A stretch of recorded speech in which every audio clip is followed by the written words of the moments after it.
세상에 살아가는 사람들은요, 모두 형통이라는 삶을 살고 싶어 합니다.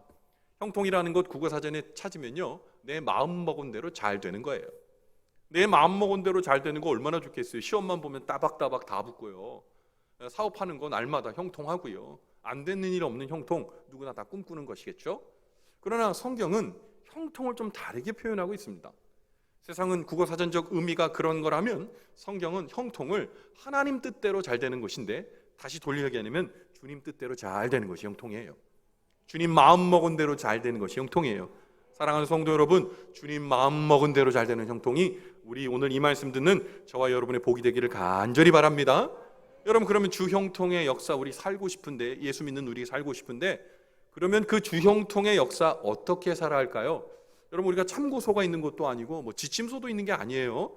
그런데 성경이 그 부분을 얘기해 주고 있습니다. 모델이 필요해요. 어떤 것을 보고 따라 살아야 될지 모델이 필요한데, 그 모델이 바로 오늘 성경의 주인공으로 등장하는 히스기야입니다. 히스기야 왕. 히스기야 왕은 어떤 사람이었나요? 하나님의 평가를 받은 사람인데, 구약의 여러 유대 왕 중에 다윗에 필적할 만한 사람이 몇 명이 없는데 바로 히스기야가 그런 왕이었어요. 하나님께서 형통을 안겨준 사람, 어디로 가든지 형통을 맛본 사람, 형통을 이야기할 때 그의 이름을 빼놓지 못할 이름, 그 이름이 바로 히스기야였다는 거죠. 오늘 우리는 그 히스기야 왕을 돌아보면서 이 질문하려고 해요. 히스기야 왕이시여, 도대체 형통한 삶이 무엇입니까? 오늘 우리가 질문하려고 합니다. 오늘 성경에서 히스기야 왕은 그 질문에 대해서 우리에게 대답합니다. 그리고 그 이유를 들려주고 형통의 길을 따라가라고 우리에게 권면하고 있어요.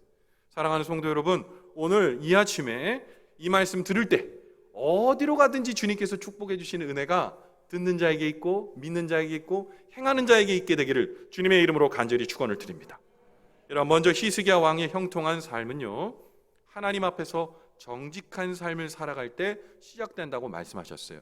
자, 오늘의 본문 열왕기하 18장 3절에 하반절에 히스기야 왕이 첫 번째 형통의 일을 이렇게 기록하고 있습니다. 18장 3절 하반절에 여호와 보시기에 정직하게 행하여 라고 말하고 있어요. 자, 오늘 성경의 본문은 히스기야 왕이 형통하게 된 첫 번째 이유를 하나님 보시기에 정직한 삶이라고 얘기했어요. 누구 보시기에요? 하나님 보시기에. 하나님의 관점에서 보실 때 정직한 삶을 살아가는 거예요.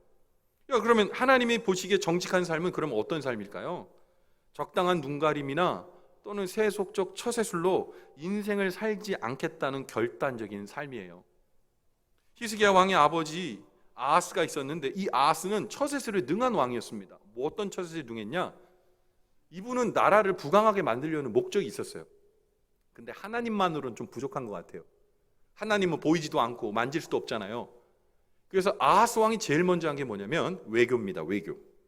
당시 고대 근동의 패권 국가가 아수르였는데요. 지금이야 뭐 이 세계 여러 나라의 경찰 국가를 미국이라고 지칭하는데, 당시는 아수르가 압도적인 나라였어요. 그 나라에 가가지고요, 자기의 간과 쓸개를 내줄 정도로 외교했습니다. 우리가 당신의 나라에 빚지고 또 우리가 그 밑에 들어갈 테니 우리를 보호해 주십시오. 보이지 않는 하나님은 일말의 근거가 못 되는 거예요. 그러니까 뭡니까? 보이는 세상 왕, 아수르 왕에게 절절절 맨 거예요. 심지어 어떤 일까지 한 줄 아세요? 아수르는요, 하나님 몰라요. 이방신을 섬깁니다. 근데 이방신을 섬기는 그 성전의 식양, 그러니까 뭐 예배 단일할까, 뭐 계단의 양식, 이거 보면서 야, 이거 좋은데? 그거를 갖고 와서 하나님의 성전 안에 그대로 했어요. 여러분, 좀 쉽게 풀이하면 절에 갔는데 절에 향불 피우는 게 너무 멋진 거예요. 그래서 여기 앞에다가 이거 성수 치워버리고 여기다가 향을 피워놓는 거예요. 여러분, 그럼 운치 있고 좋겠죠? 아멘 하는 줄 알고 깜짝 놀랐네. 아멘 하면 안 돼요. 그럼 안 되는 거죠. 그런데 그런 식양들을 따라서 그대로 했습니다. 왜요? 정치적으로 아수르의 덕을 보려고요. 여러분, 훌륭한 왕 아닙니까? 이스라엘을 부강시키려면 자기가 간도 술도 쓸개도 내주고 아수르 왕에게 정치적으로 힘을 달라고 하는 거 뭐 잘못된 거예요? 그죠? 아멘 할 줄 알았는데 안 하신 게 잘하셨어요. 네. 그런 거죠. 외교적으로 해결하려고 했던 거예요. 그뿐만이 아니에요. 강대국에게 엎드리는 것만으로도 좀 불안한 거예요. 그러니까 뭐 했냐? 이방신을 섬겼어요. 근데 이방신을 섬겼는데 당시 몰렉이라는 아주 고약한 신이 있는데, 이 몰렉은요 희생 제사를 드릴 때 어린 양이나 염소 이거 안 돼요. 장자를 바쳐야 돼요. 인신 제사 불에 태워가지고 그들의 신에게 드리는 인신 제사를 이 아하스는 했어요. 왜요? 복 받을 거니까. 하나님 말고 하나님이 안 도와주시면 요 이방신이 도와줄 거니까 그것을 자행한 거예요. 여러분, 근데요 하나님 보시기에, 자 봅시다. 세상의 어떤 정치와 논리로 그 나라를 부강하기 위해서 애쓴 처세를 본다면 이 사람 훌륭한 왕입니다. 근데 오늘 성경은 뭐라고 그래요? 하나님 보시기에, 하나님 보시기에는 악랄한 거예요. 하나님 보시기에는 죄 짓는 거예요. 하나님 보시기에는 하나님을 속이고 타협하는 거예요. 여러분, 제가 최근에 이런 간증 들었어요. 건설업을 하시는 분인데 입찰을 받아보니까 이단이야. 이단인 거예요. 이단이 하는 업체에 낙찰이 된 거예요. 돈 벌려면 어떻게 해야 돼요? 입찰 받았으니까 해야죠. 거기 돈이 얼마가 거기 있는데요. 그걸 하면 얼마나 큰 돈을 버는데요. 근데 이분이 그걸 아시고 입찰 포기각서를 썼답니다. 사람 보시기에는 멍청하고 바보 같은 일이에요. 그러나 하나님 보시기에는 정직한 거예요. 사랑하는 성도 여러분, 세상에 우리가 처세로 살아가면 잘 되는 것 같아요. 하나님 보시기에 거짓과 불법을 행하면서도 괜찮다고 내가 타협해서 괜찮을 것 같아요. 그러나 하나님께서는 그 사람 손 들어주지 않습니다. 하나님은 하나님의 사람답게 살아가실 때 그를 쫓으시고 따르시고 복 주시고 살펴주시는 거예요. 여러분, 하나님 앞에서 적당한 눈가림이나 거짓 행동 하지 않아야 합니다. 그것이 하나님 보시기에 정직한 삶인 거예요. 여러분, 그러면 하나님의 은혜 가운데 정직한 삶을 살려면 기준이 있어야 되잖아요. 그 기준이 뭘까요? 하나님 말씀이에요. 세상에 말하는 법이나 혹은 정의나 시대적 이 정의는 상황에 따라 달라지고 환경에 따라 달라져요. 이해관계에 따라 자꾸 변합니다. 법이요, 정의요, 공의요, 보세요. 시간이 지나면 달라져요. 여러분, 아하스가 살았던 그 시대 속에서 아하스 왕이 몸부림치며 생존할 수 있는 유일한 법은 외교적으로 그리고 다른 신을 섬김으로써 그것이 살아날 수 있는 법과 정의였을지 모르지만 하나님 보시기에는 그게 법과 정의가 아니었다는 거예요. 세상의 모든 법과 정의는요, 시간이 지나가면 정의의 논리가 달라져요. 예를 하나 들어볼까요? 간통죄. 간통죄 죄예요? 이제 죄 아니에요. 그렇다고 해서 여러분 아시죠? 뭔 말인지 아시죠? 그거 하면 안 돼요. 그런데 문제는 간통죄가 죄가 아닙니다. 왜요? 우리가 이제 형사법적으로 이제 죄가 아니에요. 이제 민사적으로 손해배상 청구해서 손해배상을 하는 그런 민사로 바뀌었지만 이제 죄 아니에요. 시대가 바뀌었거든요. 10년 전에는요, 죄입니다. 큰일 날 일이에요. 근데 보세요. 법의 가치도 달라지잖아요. 법도 달라져요. 정의도 달라져요. 시대적인 어떤 기준도 달라져요. 그러나 하나님의 법과 기준은 달라지지 않아요. 그 기준은 뭡니까? 하나님의 뜻대로 하나님 보시기에 정직하게 하나님을 의지하고 살면 어디로 가든지 형통한 은혜로 하나님께서 채워주심을 믿으시기를 바랍니다. 예, 하나님의 은혜예요. 그것이 우리의 기준인 거죠. 히스기야 왕이 그 정직의 삶을 살려고 애썼던 거예요. 자, 근데 이 정직한 삶을 살려고 할 때 이 히스기야가 지지를 받았을까요? 엄청난 저항에 부딪히지 않았을까요? 아하스의 그 모든 삶 속에서 히스기야의 거룩한 삶으로 여러분 바뀌었을 때 많은 사람들이 아니라고 얘기했을 거예요. 정말 시대착오적인 그런 일들을 하고 있다고 생각했을 거예요. 그러나 어떤 말도 히스기야의 믿음을 돌이키거나 바꿀 수 없었어요. 그 중심에 주님이 계셨거든요. 오늘 히스기야는 오늘 우리에게 이렇게 말합니다. 하나님의 말씀이 기준입니다. 이 기준에 맞추어 정직한 삶을 살아내십시오. 그러면 하나님이 어디로 가든지 형통하시는 그 은혜가 당신의 것이 될 것입니다. 여러분, 히스기야 왕같이 하나님의 말씀을 기준으로 삼고 하나님 보시기에 정직한 삶을 살아감으로 인해 하나님께서 친히 손잡아 주시고 이끌어 주시는 형통한 삶이 어디로 가든지 공부하는 자리가 됐든지 사업하는 자리가 됐든지 그곳이 그 어느 자리가 됐든지 하나님께서 형통한 은혜로 붙잡아 주시는 큰 복이 오늘 이 말씀 듣는 그리고 믿기로 결단하는 저와 여러분의 복이 되기를 주님의 이름으로 간절히 축원을 드립니다. 여러분, 두 번째, 히스기야 왕의 형통한 삶은 그 안에 도사리고 있는 우상이 제거될 때 시작된다고 말씀하고 있어요.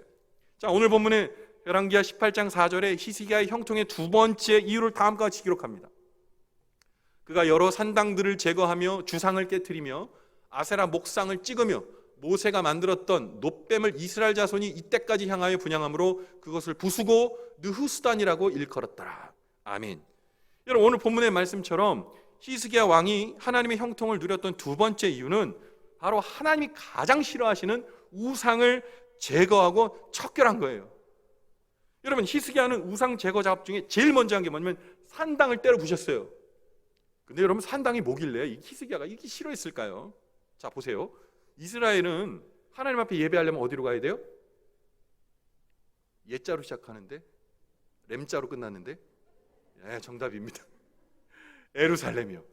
예루살렘에 가서 예배할 수 있었어요. 그곳을 찾아가야 돼요. 양을 끌고 제사물을 가지고 그 예루살렘에 가야 돼요. 근데 보세요. 귀찮아지기 시작한 거예요. 어떤 때부터. 아니, 예루살렘 주변에 있는 사람은 편하겠지만 그 주변에 외곽에 있는 사람들은 도대체 예배를 어떻게 하라는 거야. 우리도 하나님 앞에 구해야 될 거 있고 응답받아야 될 게 있는데, 자, 그래서 어떻게 했을까요? 가까운 곳에 만들면 되지.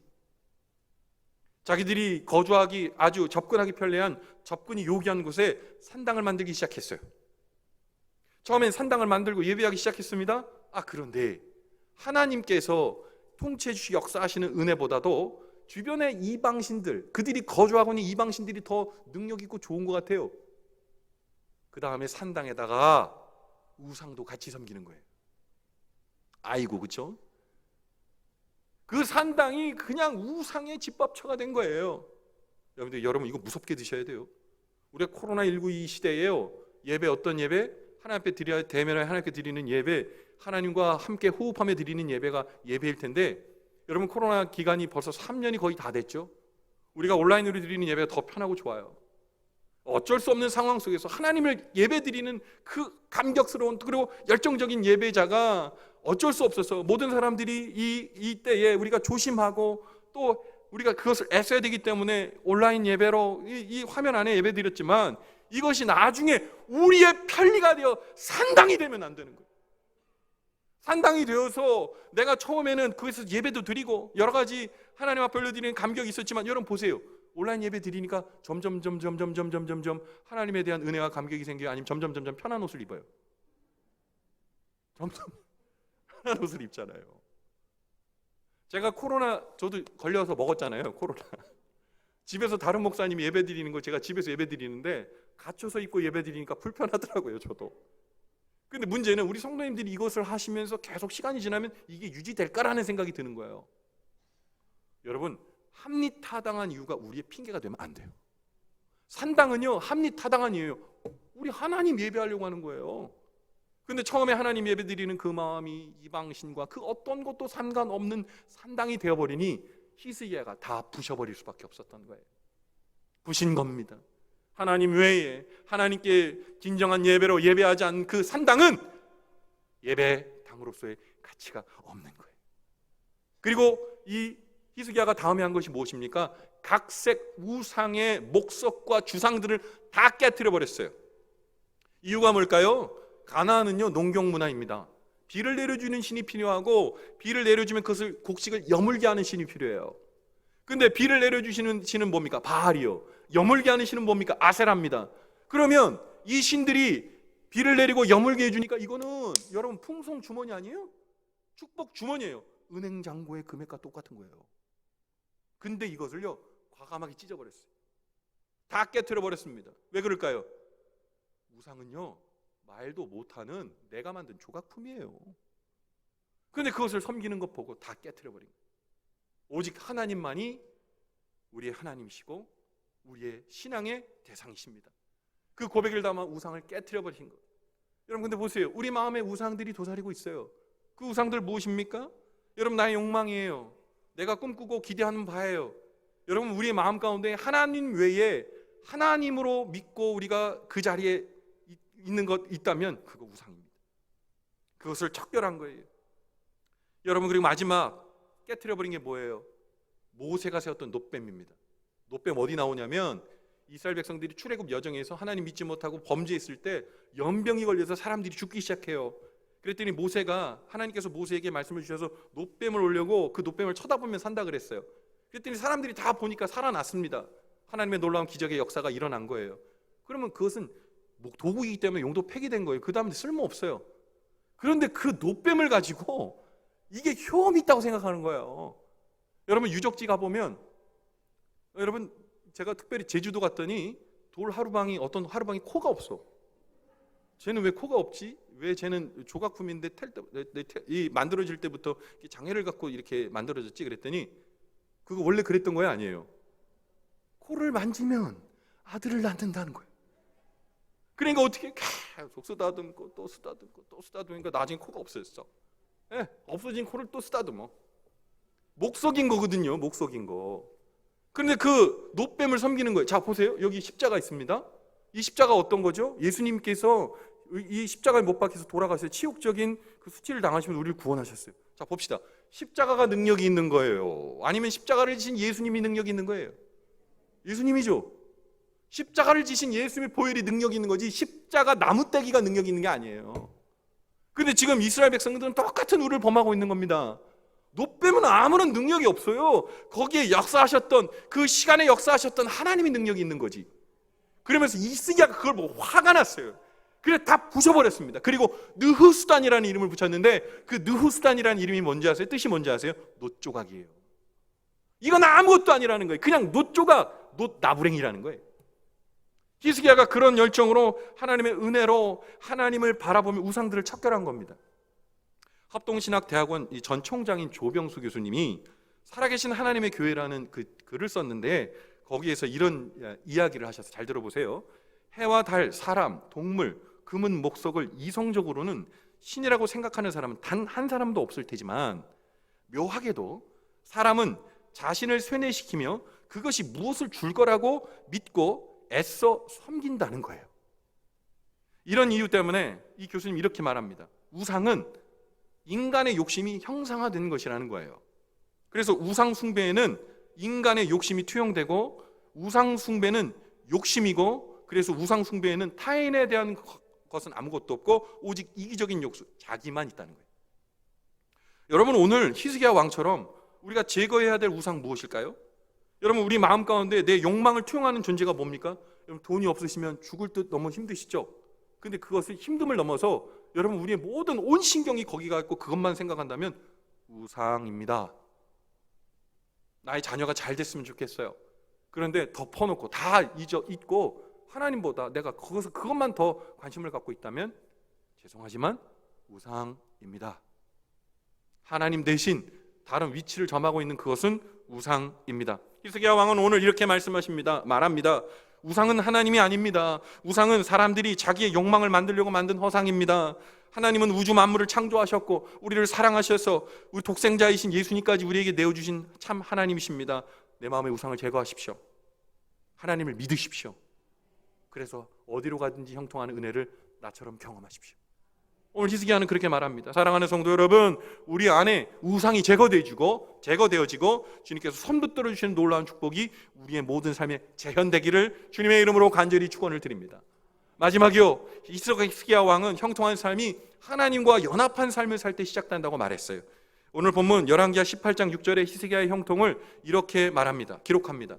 곧 그가 여호와께 연합하여 그에게서 떠나지 아니하고 여호와께서 모세에게 명령하신 계명을 지켰더라. 아멘.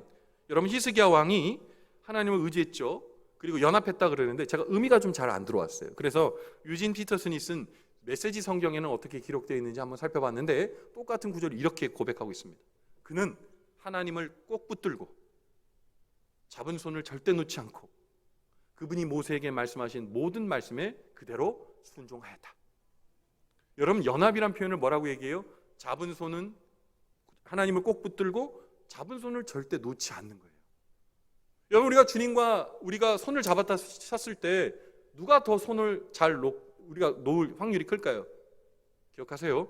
하나님은 단 한 번도 우리의 손을 놓으신 적이 없어요. 우리가 놓았을 뿐이죠. 연합은 뭡니까? 하나님의 손을 꼭 붙들고 잡은 손을 놓지 않는 거예요. 여러분, 그런데 꼭 붙들고 잡은 손을 놓지 않는 게 그게 쉬운 일일까요?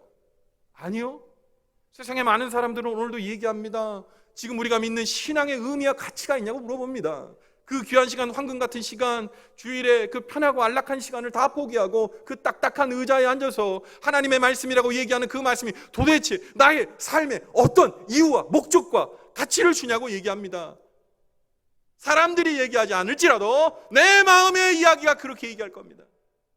그래도 하나님의 손을 꼭 붙잡고 잡은 손을 놓지 않으시기를 간절히 바랍니다. 그것이 하나님과의 연합한 삶인 거예요. 여러분, 하나님과 연합하는 그 삶을 포기하지 않는 것, 때론 눈물 나고 때로는 어려운 일일지라도 그것이 분명한 축복의 길이기에 오늘 저 부족한 목사는 여러분에게 힘주어 말합니다. 여러분, 지금 삶의 자리에서 무엇하고 계십니까? 치열하게 삶의 자리를 살고 계십니까? 그래서 마음이 때론 힘들고 어려움에도 불구하고 다른 어떤 것에 마음 줄 수 없어서 애통하시고 힘드십니까? 내가 가는 길을 누구도 이해하지 못하고 공감하지 못하는 그런 어려움 가운데 있으십니까? 주님과 연합하십시오. 주님의 손을 꼭 붙드시고 잡은 손을 놓지 마십시오. 그 은혜로 살아갈 때 여러분, 이 풍파많은 인생 속에서 주님이 우리를 구출해 주십니다. 그 주님이 얼마나 좋은 분인데요. 내 손을 놓지 않으시는 분이에요. 병든 내 손을 놓지 않는 분이에요. 다른 사람들이 이룰 수 없다 말하는 꿈을 지지해 주시고 응원해 주시는 분이에요. 세상의 모든 가치와 모든 대변하는 모든 것들이 노라고 얘기해도 내게 함께 하시며 맞다 얘기해서 끌어가 주시는 하나님이에요. 내 눈물을 알고 내 눈물의 깊이와 그 아픔에 깊은 공감을 해주시는 분 한 분 하나님, 내 손 꼭 붙들어 주시는 하나님, 그 하나님 한 분밖에 없습니다. 히스기야가 그렇게 하나님 앞에서 정직한 삶을 살고 마음 가운데 도사리고 있는 욕망의 우상을 제거하고 하나님의 손을 꼭 붙들고 놓지 않은 삶을 살았더니 성경은 그를 이렇게 평합니다. 열왕기하 18장 7절 상반절에 이렇게 얘기해요. 여호와께서 그와 함께 하심에 그가 어디로 가든지 형통하였더라. 아멘. 저는 오늘 이 말씀을 여러분과 함께 다시 한번 읽기를 원하는데요, 여기에서 그가 두 번 나옵니다. 그와 함께, 그가 어디로 가든지 두 번 나오는데 여러분 3인칭으로 읽지 말고 1인칭으로 읽어봅시다. 여러분의 이름을 넣어서 한번 읽어보세요.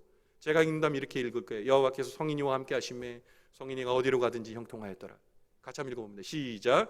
여호와께서 성인이와 함께 하심에 성인이가 어디로 가든지 형통하였더라. 아멘. 여러분, 이 말씀이 여러분들에게 소스라치게 감사하고 감격하는 말씀이 되었으면 좋겠어요. 아, 그렇구나. 하나님이 나와 함께 하시니 내가 어디로 가든지 형통하는구나. 이 믿음이 여러분들에게 깊이 박혀 있어서 한번 박힌 못이 떨어지지 않는 못처럼 잘 박히셔서 어디로 가든지 주님께서 뜨겁게 살펴주시는 은혜, 걱정하지 말아라. 내가 너와 함께하고 있지 않니? 내가 너와 함께하니 너의 모든 삶의 자리에 그곳이 천국이 되고 그곳이 형통의 자리가 되고 그것이 하나님을 절절히 만나는 축복의 자리가 될 것이다. 오늘 우리 주님 우리에게 말씀하십니다. 오늘 히스기야가 우리에게 형통의 이유에 대해, 형통의 질문에 대해 답을 하는 이 말씀이 오늘 우리의 귀만 간지럽히는 말씀이 아니라 우리의 마음까지 우리가 천착되어서 깊이 들어감으로 인해 하나님이 주신 큰 은혜와 복을 우리 모두 누리고 그 복을 받았다고 우리가 고백하게 되는 축복의 삶이 오늘 이 말씀 듣는 저와 여러분의 복된 삶 되시기를 주님의 이름으로 간절히 축원을 드립니다. 아멘. 기도하겠습니다.